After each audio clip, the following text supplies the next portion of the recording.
Hi, welcome to Climbing Daily. Coming up on today's show, we start with the latest news from the Piolet d'Or nominations, we reveal our Climber of the Week, and we check out the latest episode of the EpicTV series Turkey and Trimmings. First up, the so-called big list of Piolet d'Or nominations has been released. This will then be whittled down to 6 for the final event, which takes place in Chamonix and Courmayeur between the 26th and 29th of March. This first list is divided into geographical regions, and even being on this is a major achievement. There's a few well-known faces in the list, as ever. Innes Papit's there for Linku Chulli, Mick Fowler and Paul Ramsden are included, and the China Jam expedition to Kizgul Asker also gets a mention. In amongst all those big names, the one that really jumps out is Uli Steck for his first ascent on the south face of Annapurna. Surely it's his to lose. Up next, we've got a brand new feature on EpicTV where we name the climber who's impressed us most in the last 7 days. Somewhat surprisingly, it's called Climber of the Week.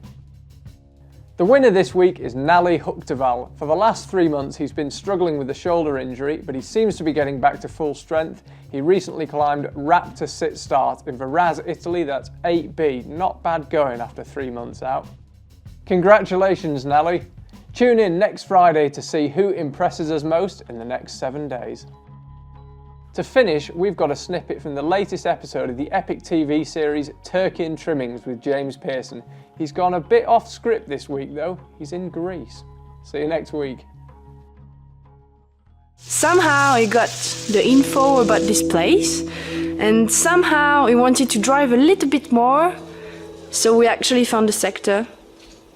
And then he's got as well this thing that people don't have sometimes, is not only you have to find, but then you have to exploit.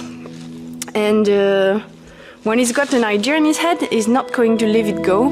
So we bolted like animals for 7 days. And James would wake me up at 6 o'clock because he wanted to go bolting. He didn't want to stop for a coffee. It made me angry, but well, he made the sector.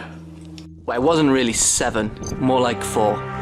But Caroline has a habit of getting lost in the past, especially when she's tired.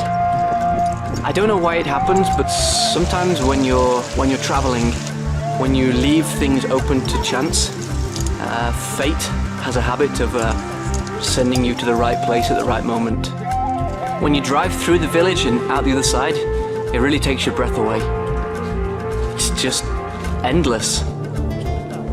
One of the things I've always been taken by in climbing is doing new routes, the creating something from nothing. It's a process that inspires me a lot. And when I moved on to sport climbing, I started to bolt routes rather than search out new trad lines. And for a long time now, I've been dreaming of finding not just a new line, but a new area, developing a whole sector. And well, that's exactly what we could do in Leonidio. We spent the first day just driving around, hiking in to visit a few different potential fillets, and seeing what would work best.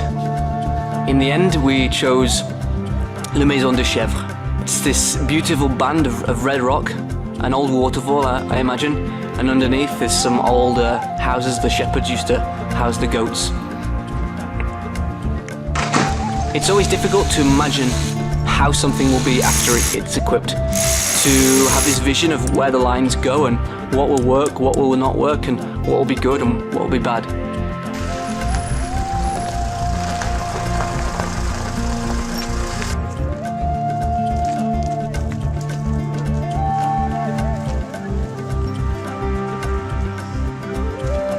So yesterday we started with the first 3 routes, bolting, and today is climbing time.